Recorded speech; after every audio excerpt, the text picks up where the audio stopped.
Well, just stopped sort of on the side of the road here. Just thought I'd do a quick video, and I'm going to stitch in later with a video of our place and what we've got going on ours.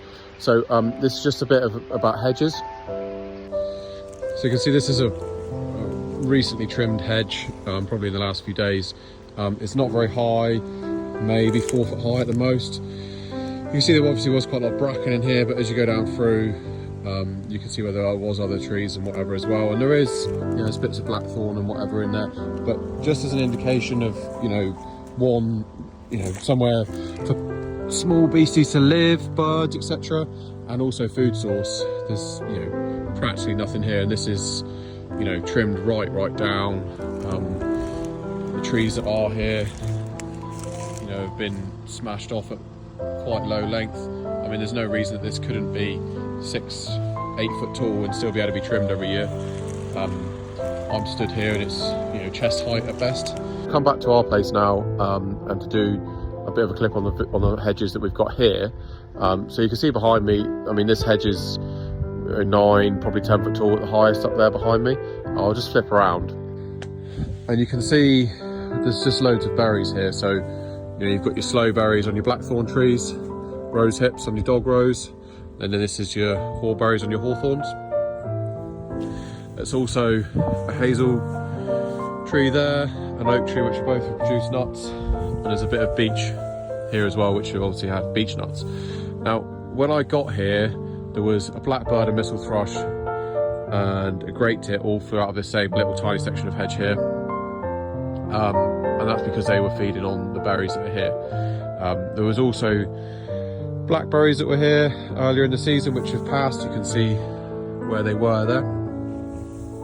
One of the overriding things apart from the food source, and you can see that's all down through this hedge, you can see all the hawthorns down there, and this hedge is, you know, starting to poke out into the field a little bit, and it's obviously gone a bit higher than a lot of other hedges, but we will manage this slightly, so we will cut the sides and we will at times cut the tops a bit. But you imagine the level of shelter that this hedge is providing for your small mammals and your birds and your invertebrates as well, to an extent, compared to the hedge that, you know, I don't know whose hedge it was probably unfortunate whoever I picked it out, but, you know, that is an impenetrable place to build a nest, to, you know, shelter overnight away from predators, etc. Whereas hedges that are absolutely scaled back, you can see all the way through them. And this is the same all the way along this hedge. So this has just sort of been left to grow up and grow out.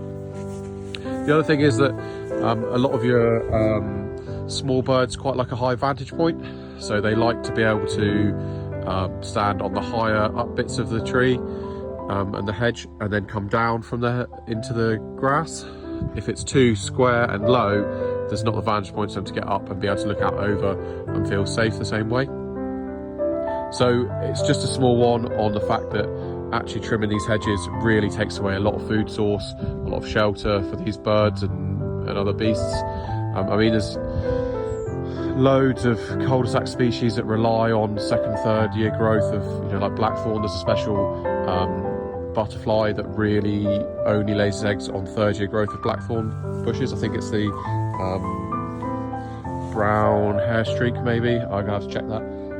But there's loads of different niches and reasons as to if we can let these hedges grow up and grow out, then it's a lot better for all the wildlife. There's a mistle thrush just flown out of there as well. So they're in here feeding on all these berries and all these, you know, food sources that are here.